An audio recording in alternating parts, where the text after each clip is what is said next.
Abrimos una nueva edición de Café Financiero con toda la información necesaria para manejar mejor tu dinero. Hoy vamos a hablar de las herramientas que ofrece el mercado de seguros para generar un ingreso complementario para el momento en que nos jubilemos. También vamos a repasar lo sucedido en los mercados de capitales con la victoria de Donald Trump en las elecciones de los Estados Unidos. Y también en el último bloque vamos a analizar las principales noticias económicas de los últimos días con la presencia del economista Juan Luis Burr. Quédate con nosotros. Tras la siguiente pausa vamos a regresar con todos estos temas y vamos a responder, como siempre hacemos, a todas tus consultas.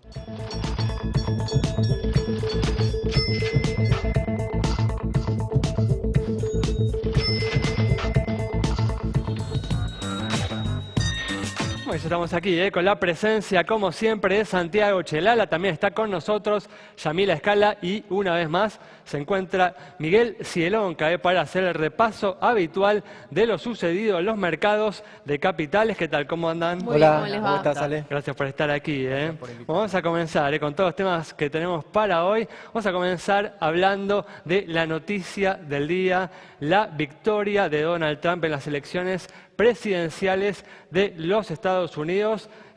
Un tema que había generado en estos últimos meses expectativas, ¿no? Incertidumbre, había generado malestar en los mercados de capitales internacionales. Miguel, ¿cómo reaccionaron justamente ante el hecho concretado? Mirá, a los mercados no les gustan las sorpresas, pero casualmente esta es la tercera vez que las encuestas están dando algo que finalmente no se materializa, ¿sí? Estoy hablando del Brexit hace unos meses, después hubo un acuerdo que no llegó a formalizarse de paz en Colombia y el caso de el resultado de las elecciones en Estados Unidos. Esto igual, Miguel, no era tan inesperado. Ya de hecho habíamos hablado la semana pasada que algunas encuestas lo daban a Trump como ganador, ¿no? Es verdad, pero fíjate que, sin embargo, la reacción de los mercados no fue la esperada. Porque efectivamente Trump no era el favorito. A diferencia de lo que sucedió con el Brexit, ¿no? Que tuvimos una caída estrepitosa, ¿no? Trump no era el favorito de los mercados. En la madrugada del martes, por darte alguna referencia y compartirlo con los televidentes, los futuros del S&P estaban 5% abajo, es el valor en el que hacen plaza, digamos, no estaban más abajo porque no podían llegar más abajo. El oro estuvo 4% arriba y al cierre del día miércoles, eso en un movimiento, digamos, no apto para cardíacos, se dio vuelta, el oro terminó abajo del día anterior, el S&P cerrando más de 1% arriba, el Dow prácticamente niveles récords. Realmente fue muy sorpresivo. Igualmente tengamos en cuenta que no hay que probarse la piel del oso antes de cazarlo, todavía es muy prematuro, es bueno que el primer día no haya sido el fin del mundo, pero no nos apuremos a sacar conclusiones. Hay que ir viendo, ¿no?, las declaraciones que hace Donald Trump en los próximos días. Alguien tan dado, ¿no?, a sorprendernos con las declaraciones que hace, con las manifestaciones, ¿no?, que expresa. Sí, señor. Al mismo tiempo, bueno, el mercado local, Miguel, también, ¿no?, tuvo una caída bastante leve, en línea con lo que sucedió en todo el mundo. Exactamente. Lo vamos a charlar en unos minutos. Estados Unidos es obviamente muy importante para la economía global y por suerte, al menos en el día de hoy, el mercado argentino pudo seguir flotando bien. Muy bien, bueno, seguiremos hablando de este tema en el próximo bloque. Ahora vamos a brindar información sobre las herramientas que ofrece el mercado de seguros para generar un ingreso complementario para el momento en el que nos jubilemos. Yami. Un colchoncito. ¿A cuánto al plazo que uno le quede, le reste para jubilarse? Y en distintas formas tenemos los seguros de retiro, los seguros de vida con capitalización, una renta vitalicia o un dinero que puede servir y de mucho al momento que uno decide, como decíamos, jubilarse, y en dólares, ¿sí? Un dato no menor con algunas excepciones en las compañías que, como repasamos, vamos a ver la tasa mínima que garantizan. En el caso de SMG es la más alta de las consultadas y estamos en el 2%. Pasamos al 1,5% con Credit Corp, Orígenes en 1%, Binaria, MetLife y también Prudential, San Cristóbal, CNP y HSBC en 0,5%. De nuevo, una decisión que podemos tomar contando con las herramientas y contando con la información. Por ejemplo, consultando más de una compañía, sabiendo que está esto por detrás, pero que desde ya habrá que ver la situación de cada uno y qué es lo que desea de cara a su futuro. Muy bien, bueno, cambiamos de tema y esta semana se anunció que a partir de marzo se eliminará el arancel para la importación de computadoras y tablets. El gobierno busca de esta manera bajar a la mitad el precio de estos bienes en el mercado local. Santi, ¿comienza la tan temida apertura de la economía? Bueno, es un poco lo que temían los industriales nacionales, ¿no? Esta apertura brusca con la baja de aranceles y que tengan que empezar a competir, ¿eh? A competir, hay que decirlo, con otros mercados que tienen impuestos más bajos, impuestos internos, IVA, ganancias, ingresos brutos. Se los obliga a los industriales argentinos a competir con, bueno, otros proveedores de otras partes del mundo que por ahí tienen también subsidios o regímenes impositivos mucho más flexibles. Pero lo cierto, Ale, parece que la Argentina va a contramano del mundo, porque recién contaba Miguel, ¿no? El Brexit, esta tendencia al proteccionismo que hay tanto en Gran Bretaña como parece ahora también en los Estados Unidos, y parece que la Argentina ahora va a optar por la senda opuesta, por la apertura, con acuerdos de libre comercio con la Unión Europea, con acuerdos o acercamientos por lo menos hacia la Alianza del Pacífico, y ahora también, bueno, bajando en este caso, primer paso, los impuestos para tablets y computadoras, que por otra parte no es una mala medida, ¿no? Porque de alguna manera sirve para democratizar el acceso a la información, el acceso a Internet, para que sea más accesible para todas las clases sociales. El tema es qué va a pasar con aquellas industrias que no puedan competir y van probablemente a tener que irse del mercado. Se habla de más de 1000 puestos de trabajo, ¿vale? Que esta medida, bueno, correrían riesgo por esta medida de perderse cerca de 1000 puestos de trabajo. Sí, otro tema que también hay que tener en cuenta, además de los impuestos, ¿no? Que tienen que pagar estos productores, es el tema del atraso cambiario, ¿no? Que se vislumbra, o sea, que ya se está dando y que se vislumbra, ¿no? Para los próximos meses, que también deja a los productores en una situación de desventaja frente a esta competencia externa que van a comenzar a enfrentar, ¿no? Así que ese es otro punto importante que hay que tener presente. Esperemos, ¿no? Que no se repitan ciertas experiencias negativas del pasado, ¿no? Sí, comentamos también en el programa pasado que es justamente el tema central de la revista Nuevos Bancos y Seguros, ¿no? El atraso cambiario, que básicamente tiene dos fuentes, el ingreso de dólares por el blanqueo y el endeudamiento masivo que ha hecho el gobierno este año, que también ha entrado una enorme cantidad de dólares. Muy bien, con este análisis cerramos este bloque. Quédate con nosotros, en instantes estamos nuevamente con vos.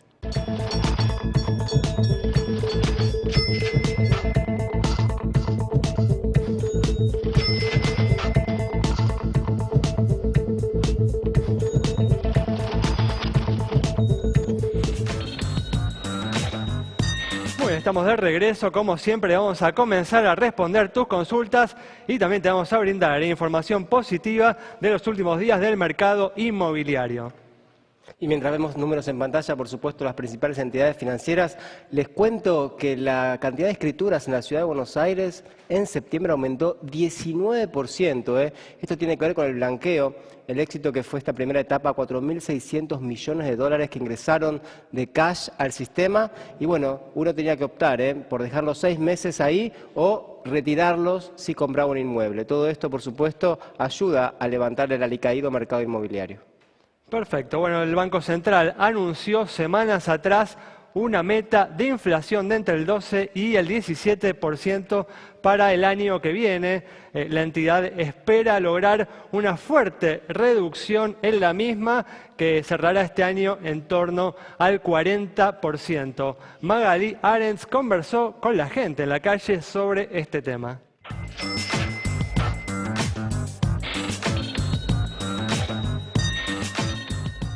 Café Financiero le preguntó a los consumidores si creen que el Banco Central va a poder cumplir con este objetivo y a qué costo. ¿Está al tanto que semanas atrás el Banco Central anunció que intentará moderar la inflación entre un 12 y un 17% para el 2017? Sí, estoy al tanto de ese anuncio. Creo que es muy difícil, pero que va a bajar, algo va a bajar. Pero ya está tan alta que algo va a bajar, eso es lo que creo. Están haciendo todo lo posible. Hay que primero definir un montón de situaciones económicas que tiene el país para llegar a esa meta que pretende el gobierno. No estaba al tanto, pero yo creo que o se va a mantener o va a tender a bajar, por lo menos me imagino que a fines del año que viene. ¿Sabías que este año la inflación está entre un 40% anual más o menos? Sí, ¿Lo ves reflejado en el súper? todo el tiempo en el súper, en los servicios. No, yo creo que va a bajar, pero que va a estar entre un 20 y un 30%, una cosa así. Hay que tener paciencia y esperar las metas. Yo estoy viendo de que hay interés de invertir en la Argentina, que eso es importante.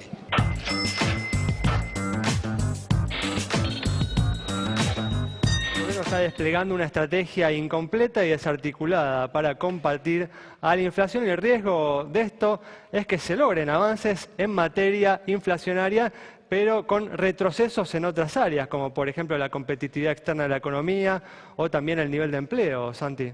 Sí, Ale, recordar que el año que viene es electoral, que este año tuvo una inflación del 40%. ¿Podrá el gobierno llevar las paritarias a ese número, al 12, 17%? Va a ser muy difícil, ¿eh? Y justamente esa es una duda importante que pesa, ¿no?, sobre las expectativas que tenemos en relación a la inflación del año que viene. Bueno, y vamos a completar el análisis de la victoria de Donald Trump en las elecciones presidenciales de los Estados Unidos, viendo ahora, Miguel, cuál puede ser justamente el impacto, ¿no?, de este resultado en las perspectivas de la economía argentina. Claro, Alejandro, hasta que no empiece, primero Trump va a tomar el gobierno en enero, y hasta que no empiece en concreto sus funciones no vamos a poder confirmarlo. Sí nos podemos manejar con lo que ha declarado hasta ahora en las campañas, ¿no? Hay 4 puntos en los que seguramente va a haber cambios fuertes. Uno es la política comercial. Ha comentado que quiere revisar los tratados de libre comercio, renegociarlos desde cero, y también quiere poner aranceles muy altos, por ejemplo, a las importaciones de China.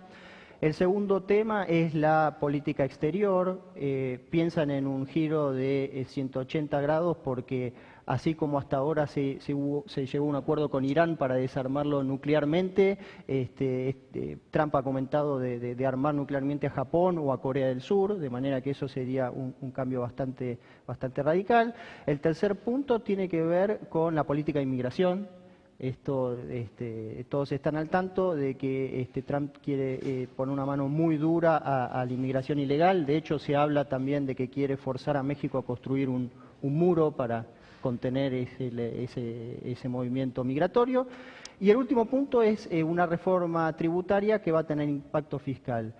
Estados Unidos es la economía número 1 en el mundo, casi 30% es lo que pesa en el PBI global, pero sobre este último punto, el tema fiscal, es donde creo que va a haber una repercusión más directa en Argentina. ¿Por qué? Porque ya se sintió hoy mismo. El mercado empieza a descontar un deterioro fiscal importante para Estados Unidos, porque la reforma impositiva que promete Trump es una baja de impuestos y a la vez acompañada por un estímulo fiscal en obras de infraestructura. ¿Eso qué es lo que hizo? Bueno, la expectativa de más inflación a largo plazo castiga el rendimiento de los bonos de tasa fija a largo plazo. Y el costo del financiamiento para nuestro país. Muy bien, bueno, un tema a seguir de cerca. Vamos a cerrar, como hacemos siempre, este bloque respondiendo sobre la situación de una compañía de seguros y completando con información adicional. Así es, mientras te mostramos en pantalla los datos de las compañías que nos consultaste, también te contamos que lo que lanzó Google en este caso es una aplicación que tiene que ver con la posibilidad de manejar y al mismo tiempo usar el celular. Algo sin duda polémico, tiene una interfaz. La ley de tránsito prohíbe que los GPS y este tipo de artículos vayan en el parabrisas, pero bueno, empieza más aún la tecnología a involucrarse en las cuestiones que tienen que ver con la seguridad al volante, y si bien puede ser muy útil, habrá que ver, bueno, cómo finalmente de alguna manera es usar el celular, y eso tendrá que estar a la luz del visto de los especialistas. Como siempre, te decimos que nos mandás las preguntas @ Café Financiero en Twitter, también en Facebook, Café Financiero, ahí nos mandás, como te digo, y te respondemos. Bueno, cerramos el bloque, quédate con nosotros, al regreso vamos a estar dialogando con el economista Juan Luis Bura.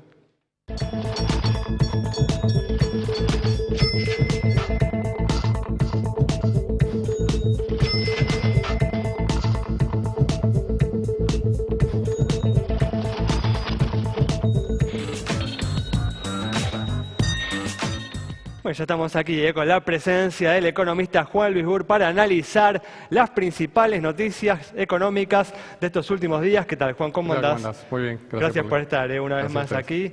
Bueno, una semana en la que el Banco Central volvió a bajar la tasa de referencia tras más de un mes y medio sin cambios, abriendo la puerta a una nueva reducción en el costo del financiamiento para empresas y las familias. ¿Te parece justificada, Juan, la demora que tuvo la entidad en volver a bajar la tasa de interés? Bueno, el Banco Central mantuvo tasas altas porque los indicios eran que la inflación estaba subiendo y octubre dio una inflación alta. De hecho, si bien existe margen probablemente para bajar un poco las tasas, el escenario hacia adelante es complejo en materia de inflación y el Banco Central tiene que dar señales muy claras de que está comprometido a lograr la baja de inflación, sobre todo teniendo en cuenta que es casi el único mosquetero que está aquí peleando contra inflación, dado que el Tesoro, digamos, Hacienda no contribuye demasiado. Claro, yo decía, ¿no?, en el bloque anterior que, en mi opinión, hay una estrategia incompleta, desarticulada contra la inflación. ¿Se puede lograr un éxito perdurable de esta manera? Mira, yo te diría que el Banco Central ha definido una política muy clara como Banco Central. Uno puede tener dudas sobre el resto del gobierno, pero el Banco Central por lo menos dice que va a ir a un mecanismo de metas de inflación. Es un mecanismo de largo plazo bien definido, podés discutirlo o no, pero es un mecanismo bien definido y la política de corto plazo está siendo consistente con eso. Ahora, lo que estoy diciendo es que es el único que está actuando en ese sentido. Y por lo tanto, para bajar la inflación vas a necesitar que tenga una dosis de tasas altas por mucho tiempo. De modo tal que la pregunta tuya, finalmente bajó la tasa, bajó 50 centésimos la tasa, yo te diría, hay margen para bajar la tasa, pero digamos, hacia adelante el Banco Central va a tener que seguir probablemente manteniendo tasas muy altas, porque todo parece indicar que el resto del gobierno, digamos, va a empujar un impulso a la economía, porque es el año electoral, y bueno, eso es un poco contradictorio. Lo que lleva a eso a la apreciación cambiaria que vos mencionaste, ¿no? No hay duda sobre eso. Claro, la pregunta, ¿no?, es mejor que haya por lo menos uno de los integrantes, una de las instituciones de gobierno enfrentando a la inflación, pero una inconsistencia entre los distintos brazos del gobierno, o que haya una mayor consistencia y por ahí ninguna de las instancias del gobierno llevando adelante una política tan decidida contra la inflación. Bueno, acá no se trata de elegir lo menos malo, acá debería uno elegir lo mejor. Estamos diciendo que el Banco Central tiene una política clara en este sentido. Ahora, debo decir también que hoy es un momento que gana Trump. Y en este momento pensar en baja de tasas por ahí, digamos, se te complica hacia adelante. ¿Por qué? Bueno, porque el escenario es más incierto. Es incierto. Entonces, más allá de que vos tenés un objetivo de bajar la inflación y para eso tenés una política muy dura, que eso te aprecia tu moneda, también tenés una situación de incertidumbre hacia adelante que no sabemos muy bien cómo se resuelve en las próximas semanas.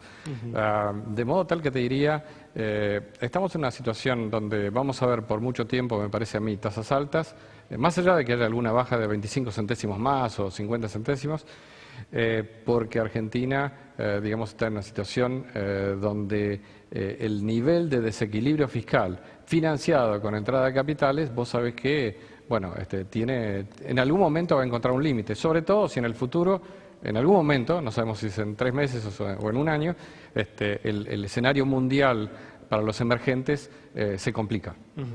Juan, decías que el Banco Central es una especie de mosquetero solitario, ¿no?, en la lucha contra la inflación, pero hace muy poco el gobierno sacó una foto de una mesa redonda, ¿no?, esta mesa de concertación con diferentes actores sociales, del sector privado, de los trabajadores, pero parece que ahora se ha desinflado, ¿no?, un poco eso. ¿Te parece que ese tipo de mecanismos sirven, sobre todo teniendo en vista el año que viene y la proximidad de las paritarias? Me parece que los mecanismos de concertación sirven solo si vos agregás otras cosas. O sea, si vos lo único que tenés es una mesa donde se sientan todos a sacarse una foto, no vas a ningún lado. A la historia me remito, uno puede recordar las concertaciones desde Alfonsín en adelante, por decir, por no ir mucho más atrás. ¿Qué se requeriría ahí? Se requeriría de parte del gobierno otras señales. Señales que van desde la propia política salarial en el sector público, digamos, ¿se va a atrever el gobierno a tener una política salarial dura para un año electoral? Es decir, vos, fíjate que tenemos una meta inflacionaria de 12-17, esa es la pauta. Olvídate del 12, ubicate en el 17, porque ya el 12 está muy lejos. Ponete en el 17, y si querés en el 18, no importa. Digamos, para tener una meta de 18 a fin de año, vos tenés que tener pensado que los salarios a fin de año que viene, año contra año, y no van a estar en 25. Porque si están en 25, no estás en 18 de inflación. Simplemente eso es matemático. Así que vas a necesitar que la concertación, para que funcione, sea una concertación donde haya muchas cosas.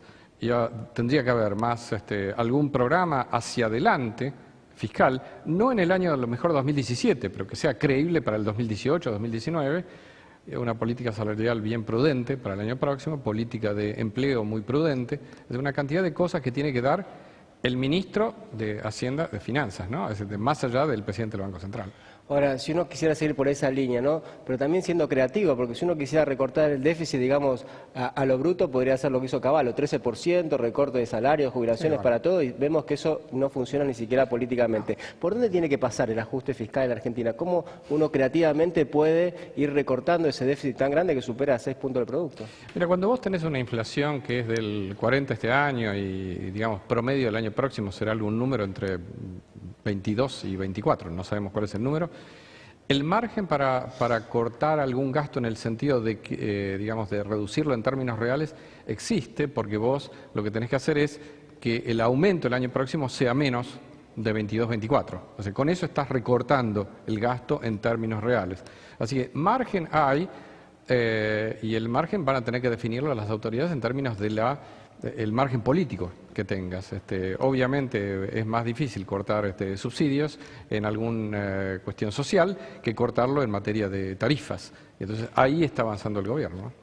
Hablábamos, Juan, del anuncio justamente que se hizo esta semana de la eliminación del arancel a la importación de computadoras y tablets, ¿no? Justamente en el contexto, ¿no?, de atraso cambiario que se viene produciendo y que además uno espera que se agrave en los próximos meses. ¿Te parece recomendable empezar a abrir la economía de esta manera?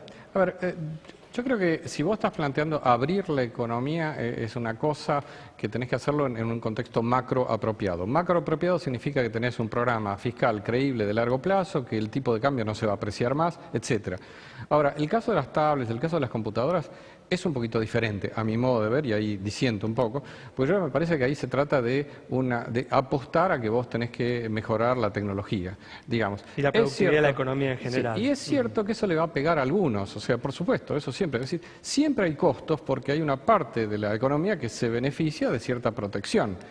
Pero bueno, digamos, vos tenés 43 millones de argentinos. Entonces, si no hay algún mecanismo de compensación para esos 1.000 personas que han sido identificadas, que pueden verse afectados en sus empleos a través de conseguir que pasen a otra actividad o como fuere, bueno, tenés un problema grave, porque en realidad tenés 43 millones de personas versus 1.000 personas, ¿ok? Entonces, lo que tenés que hacer es avanzar en todas aquellas áreas que son importantes para mejorar la productividad, la competitividad de la economía, evitar el contrabando que se hace todos los días a través del tipo que se trae una computadora, una tablet, la esconde, digamos, para no declararla ante la aduana, las coimas que se dan por estas cosas, evitar todo eso te genera una ganancia y digamos, me parece que es un mecanismo apropiado que se está pensando. Muy bien, Juan, muchas gracias por haber estado con nosotros. Nos vamos entonces con el análisis del economista Juan Luis Burr